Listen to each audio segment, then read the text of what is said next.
Thanks for joining us today for the last, this time really the last CITP Lunchtime Seminar of the year.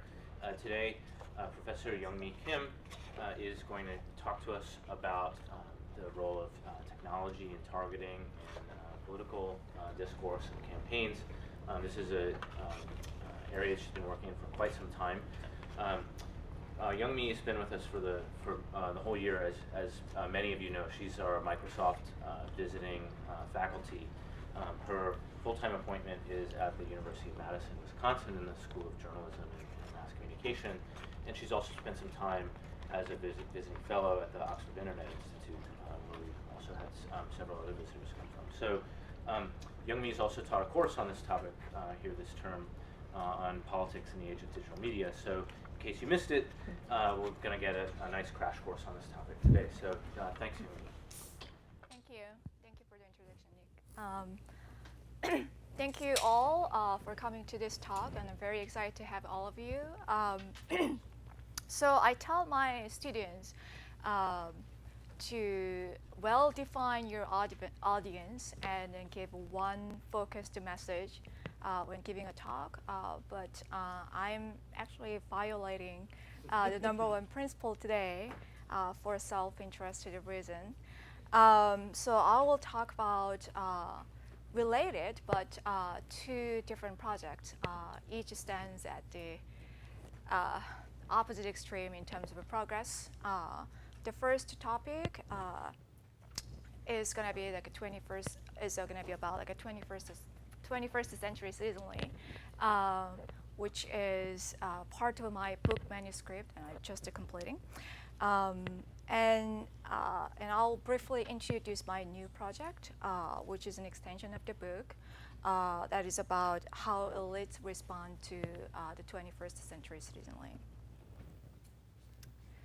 So first, conviction publics. This is the concept I have been developing for long, and this is the title of the book I'm working on. So to give you an overview, I'd like to begin with the real stories of the real people I met. Well, Sarah, who is a stay-at-home mom of 3 boys, joined Moms Demand Action through Facebook. It was not until her friend lost her loved one through a devastating shooting, Sarah became deeply caring about the gun issue. When it comes to voting, however, Sarah is still undecided because the party she had long supported does not offer satisfying policy options for the issue she's concerned about. Jen, who identifies herself as a liberal pro-life activist, deeply cares about the abortion issue almost exclusively, and it is the basis for her voting decision. To Mike, who himself is a recent immigrant, the immigration issue is all about his identity. John doesn't trust existing traditional political institutions. When I asked John which party has handled his issue better, John laughed. He believes that when it comes to energy policies, Republicans and Democrats are about the same. Dave, who cares about gay rights, believes that traditional news media can do much better job than now. He believes that LGBT issues covered by traditional news media too much focus on marriage issues, but there are a lot more diverse aspects of LGBT issues. Because mainstream media usually don't cover their issue, digital media and social media remain the major source of information for people like Lauren, who identifies herself as a vapor, which is about e-cigarette. So in the long intellectual tradition of the study of citizenry, I researched people like Sarah, John, Mike, Dave, Jen, and Lauren. I strive to reconceptualize the public in the context of 21st century. Why should I reconceptualize, and why am I emphasizing the 21st century? most researchers who study political communication assume that the ideal of a public never changes. Any ideal of a citizenship, however, is bounded by specific socio-political, cultural, and technological context at a historical moment. So to better understand the idea of a public, we need to take into account the context, the environment where individuals are surrounded at a given historical moment. Well, indeed, political communication scholars Bennett and Iyengar pointed out that transformation of a society and technology need to be included more explicitly in communication models. British political scientist Andrew Chadwick said politics, networks, relations, and actions among political elites, activists, and citizens is being shaped by the complex logic inhabiting the media environment. Well, in fact, back in 1904, sociologist Park indeed conceptualized the public in terms of social adaptation to the socio-political, cultural, and technological contexts at a given moment. So the printing press technology and its cultural forms, for example, provided ecological foundation for the rise of rational public and their Enlightenment movement. Broadcast media was involved with mass society. It defined citizens as an aggregation of largely anonymous and heterogeneous and isolated individuals. Well, then, how do scholars describe the current state of citizenry and its ecological condition? Well, when it comes to the 21st century citizenry, scholars have expressed serious normative concerns. Many researchers find people are generally not interested in politics. Political scientists Dale Corpini and Keter note Americans' level of general political knowledge is depressingly low. The authority of traditional political institutions, such as traditional political parties, has continually declined, according to Dalton, while people identify themselves as independent has sharply increased. So traditional institutions appear to losing its mobilizing power of transferring the general concern of the state to individual citizens these days. Well, the digital media environment added a whole new level of scholarly worries. Communication scholars like Katz laments the decentralized media environment fragments audience interest, and it lacks the promotion of core values and a shared interest. Sunstein maintains that the fragmented media environment creates information cocoons of the like-minded people, which hinder us from forming public consensus. Marcus Pryor asserts that in the decentralized high-choice media environment, the politically uninterested opt out traditional news, hence they become uninformed about politics and not turned out to vote. An implicit assumption here is that the broadcast dominant environment provides a better condition for political learning, organization, and participation. It is worth noting, however, that television was developed in a very specific historical context when the growing population in industrialized process seriously challenged the political ideal of social cohesion. So television was at least expected to bring a nation together by reflecting on nation's core values and shared interest and the most important issue facing with the nation. At the same time, back then, Western liberal democracies shared the same political ideal. Each nation should be governed by a single unified authority.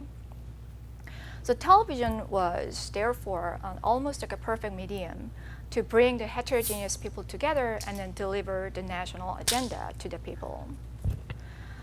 It appears that, however, the social and political changes experienced by Western liberal democracies call into question the logic of television in the 21st century.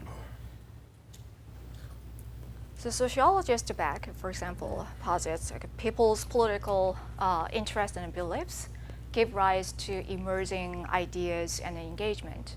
So political matters derive from diverse values and social identities, like gender, ethnic identities, as well as personal life choices, rather than completely being defined by traditional political institutions. So Anthony Giddens, sociologist Anthony Giddens, argues politics in late modern society has been experiencing some kind of a transition from emancipatory politics that underscores the freedom from the oppression to self-actualizing life politics, which concerns personal matters that have long-term consequences to one's life.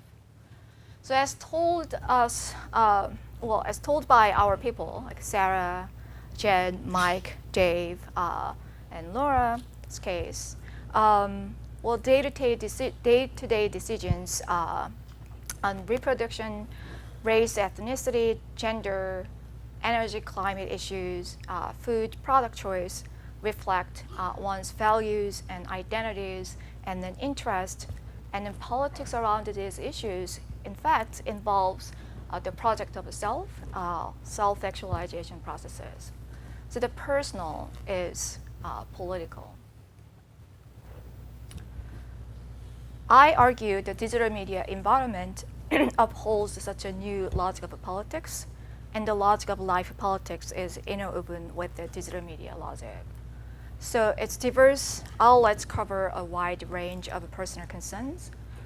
Shared stories the shared stories in the digital media environment guides diverse values and identities, and then interest manifested in everyday life. And then user-generated specialization gives an authority to the individual users as an expert. And low cost for information dissemination and connected networks set an opportunity for collective action in the situational political participation, as claimed by Bennett and Sergeberg. So altogether, the digital media environment sets a condition for the development of a new ideal of the public, namely conviction publics. So conviction publics are defined as value-oriented, identity-driven, self-interested individuals who passionately engage in self-actualizing politics for the matters that personally concern them. So my book examines conviction publics interest, competence, organization, and participation. But today I'll just focus on the introduction of the theory and its conceptual premises with some empirical evidence. So theoretical assumption. The theory of a conviction publics assumes that we are living in a high information, high specialization, and high choice media environment. So information is overloaded and then options are unlimited. So whereas in the low information environment, the insufficient diffusion of political information was the primary concern. But in the high information environment, we have almost opposite problem. People must make a choice. So this means that not just access and skills, but motivation does play a pivotal role in political competence and participation. So when it comes to motivation, personal matters come to the foreground because most people don't feel like being informed about all of the issues around them is a civic duty. So most individuals attend one or two issues that are personally relevant to them because the issue reflects their values and identities and self-interest. And then based on this assumption, I lay out some of the conceptual premises. And then first is conviction publics are issue specialists, not generalists. And in various surveys, personal issue importance ratings overall were not correlated with education, general political interest, and general political knowledge, which was measured by big 5 items by Deli, Carpini, and Keter, except for a few cases. And interestingly, personalized importance ratings are sometimes negatively correlated to general political knowledge. So it is not so much related to what do you know about politics in general. And I have to note these results are very different than Vincent Price and his colleagues' case study of healthcare reform, which didn't find like a domain-specific health interest that it was distinguished from general political interest. But well, my findings at least call for attention because it suggests that if we only evaluate the citizen competence by education, general political interest, and general political knowledge, we might miss an important picture. And the second, conviction publics are horizontally distributed, not hierarchically stratified. This horizontal model is actually like a stark contrast to the previous models that viewed public as hierarchical stratifications, such as Russell Newman's like, pluralistic stratification model. So the model assumes the public is made up, the stratification model assumes like a public is made up of the majority of the people who are not interested in politics, the tiny small number of political elites, and about 10% of attentive public who care about almost all of the issues. And within attentive spectrum, there are some people who care about, well, specialize like some issues. Well, here's some empirical evidence that actually supports the horizontal model rather than stratification model. Both are based on surveys, like in 2004 survey data asking about 7-issue personal importance rate on like 7 issues. And then it revealed that only 2.2% cared about none of the issues, and then 7% care about all of the issues. When asked about 5 issues in 2014, about 11% cared about none of the issues, but about 5% indicated that they care about all of the 5 issues. And then based on factor analysis, like personal issue importance on each of these issues, it's not like an overlap. And on average, people care about less than 2 issues, like an average like a 1.5 in both 2004 and 2014 data. This is another piece of evidence, and about 38% of the sample in 2014 indicated only 1 issue among the 5 were personally important to them.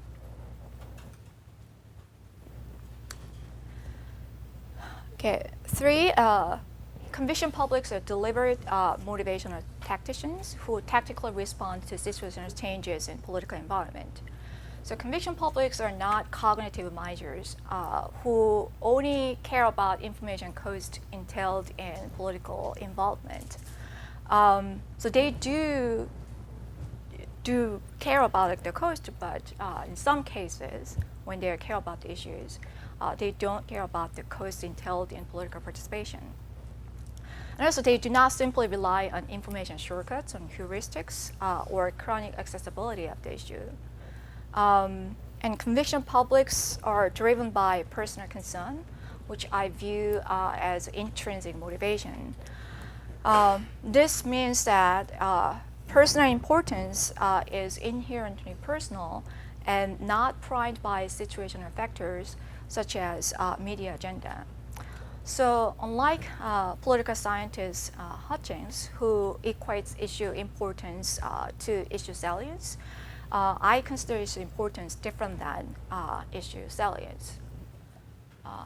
Here's a piece of evidence. So I did an experimental study where people are asked to find the information they wanted after the exposure to a TV news program. Well, the TV news program here was manipulated, but the TV news programs contained like 4 stories. But in the issue absence condition, the television news program did not cover the issue that the subject had indicated personally important in the pre-survey. And then, so they filled out the pre-survey and then they watched TV program, like a 20 minutes, like a TV news program, and then they're asked to find information, whatever they want. And the findings indicated that those who care about the issue personally, well, they find the information no matter what, but they searched on the issue even more when the issue was not covered by the TV news program. So this research confirms that conviction publics are not moved by or primed by the media agenda. Rather, they focus on their own issues, particularly if the issue was not covered by traditional media. Then what explains the origins of personal importance? Conviction public's issue importance are inherently personal, and that it concerns morally justifiable guidelines like values and existential matters like identity and the rights of the self, self-interest. And then consistent with John Krasnick's findings, my findings also suggest that these three factors are the origins of personal importance. Like immigration and border security issues, a lot of people assume that self-interest is probably the biggest factor, but in fact, values and identities play a much bigger role in explaining personal importance of the issue of immigration. So the previous studies also indicated that passionate publics tend to know more about their issue and compared to others, and these issue specialists tend to take an extreme position on the issues they care about, but little is known about why. And some people argue, like Iyengar and Krasnick, well, simple chronic accessibility of issue explains knowledge and attitude strengths. But I argue selectivity in the digital media environment, the selectivity enabled by digital media environment, like a selective media choice, selective information acquisition, and selective information processing, is the key underlying process that consolidates conviction public's issue expertise and attitude certainty and their extremity. So some evidence here, well, self-report in the surveys indicates that conviction publics that tend to choose a specialized media, such as blog, as a source of news more than others, compared to others. And they consume the news and social media more than other people. Well, the self-report is not always reliable. So I did some web behavior tracking, and then my web behavior study in a natural setting experiment also confirmed that personal issue importance led to issue-specific information search. So when asked to find the information useful for voting decision through a portal site that linked 257 news and campaign sites and advocacy groups and other election information, conviction publics focused on the issue of personal concern, even though they already knew a lot more about that issue compared to others. So the utility of information was relatively low.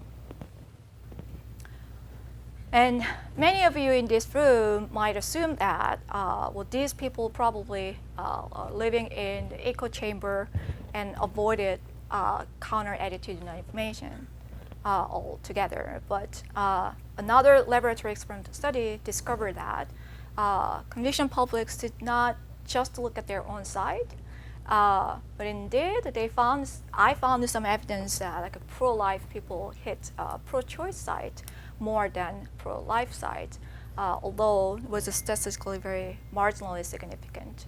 But if we look at that was just a hit, but if we just look at the time spent on the sites, there were no differences. But at least they are not just avoiding counter-attitudinal information.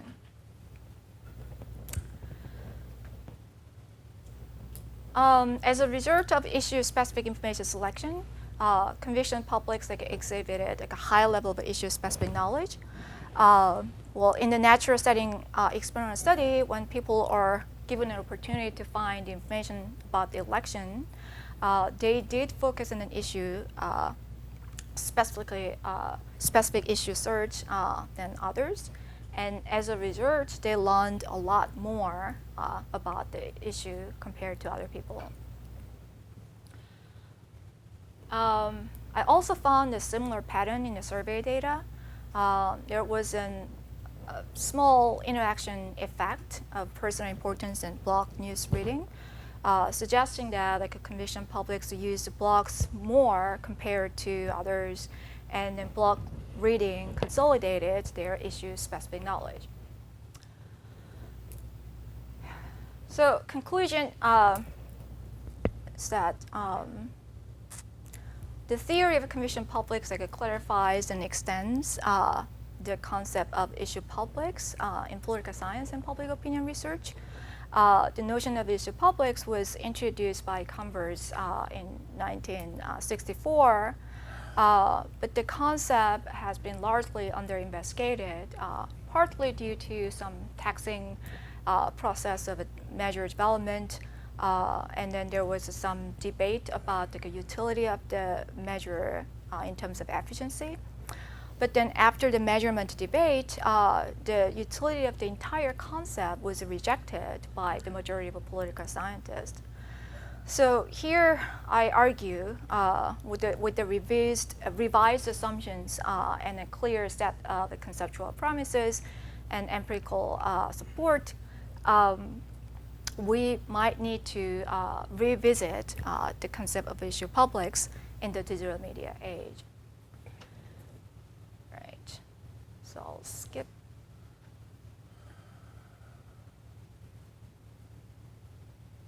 Okay. So then, how do political elites or institutions respond to a 21st century citizens? Well, the recent big data revolution has brought about a change in campaigns. And most of you probably have heard about the Ted Cruz campaign, which analyzes your Facebook profiles, friends, and then their posts, identifies each individual and classifies each individual into 14 different personality types, and then customize ad messages accordingly. Campaigns gain a lot of access to various types of voter-generated data, including voter registration data, census data, public records like a marriage license and visiting license, consumer marketing data, and online digital trace data, and to identify each individual voter. And then they assign each voter a score that rates the likely to vote, likely to support the specific candidate, likely to react to a specific appeal, and likely to engage in a host of political activities. And the next, the campaigns customize ads on digital media like social media, email, and the internet, then provide algorithm-generated content almost in real time. And Matt Compton, this is a part of his slide, at the DNC explained that while in the past, their customization was heavily relying on a series of random A/B tests, but now with the accumulated data and then advanced computational techniques, the campaigns deliver very specific target messages for a specific individual with very specifically customized messages. So for campaigners, microtargeting is the holy grail. TV advertising is costly and imprecise, and at best, it could produce a mixed result. But microtargeting is more up-to-date and responsive to situational changes in the information environment. As voters' interests are becoming more diverse, and then regular TV viewers have continually declined, digital campaigns grow rapidly. So recent campaign finance report estimated about 1 billion will be spent on digital media in this election campaigns, which is nearly 5,000% increase compared to 2008 election. However, microtargeting raises serious normative concerns such as voter privacy, misinformation, campaign finances, and fragmentation. Well, I believe it raises a whole new, qualitatively different information problem. Well, for example, information inequality in the past was based on access or skills or motivation, well, at least like a voluntary choice. But now, in the algorithmic information environment, the opportunity could be completely shut down. So some opportunities for being informed about certain types of political issues might be completely shut down for certain types of people.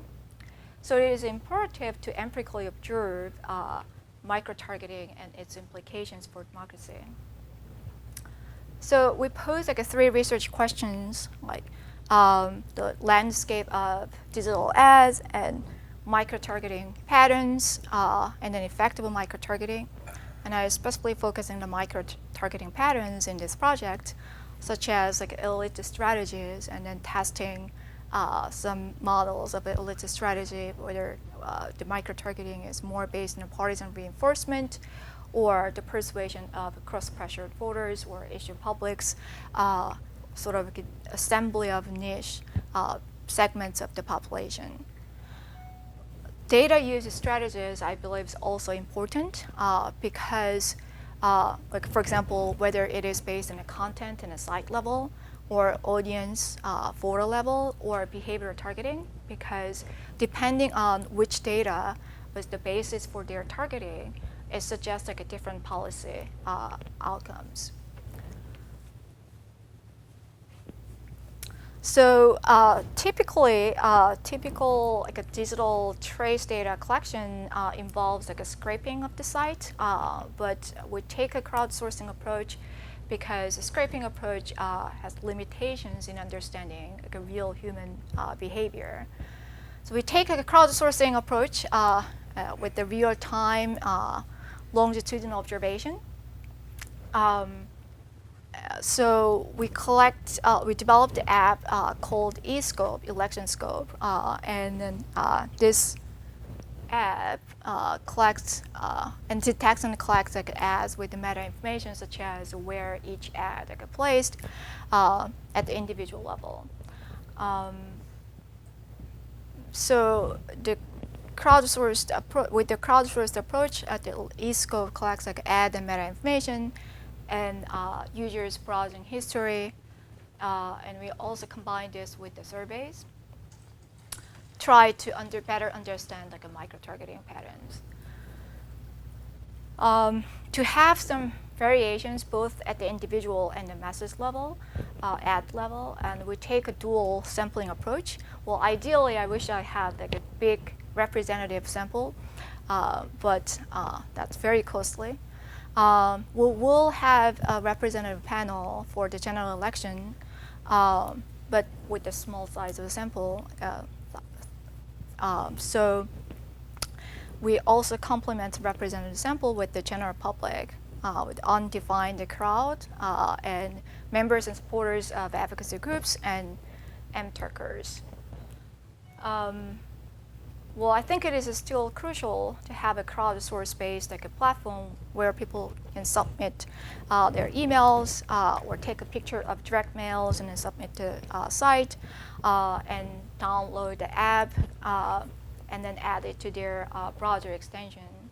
So we created this public platform, ionelections.com, to recruit people for the study. We just created a platform about 2 months ago, and then so far we have 1,627 people adopted like eScope. And I can tell you a little bit more about the very preliminary findings. But one of the concerns I had was like a selection bias. But I found like no difference between adopters and the non-adopters in terms of demographic information, although politically more interested people tend to keep the extension, the project extension longer than those who are not. Hillary and Bernie Sanders and Ted Cruz are most active in the online digital landscape. And surprisingly, there are not many negative attack ads, but almost like all the attack ads are targeting who? Yes, Donald Trump. Okay, these are like a basic findings I have so far. Please visit ionelections.com and then sign up for the study, and then tell your friends, neighbors, and colleagues, and then be part of your project data. Thank you.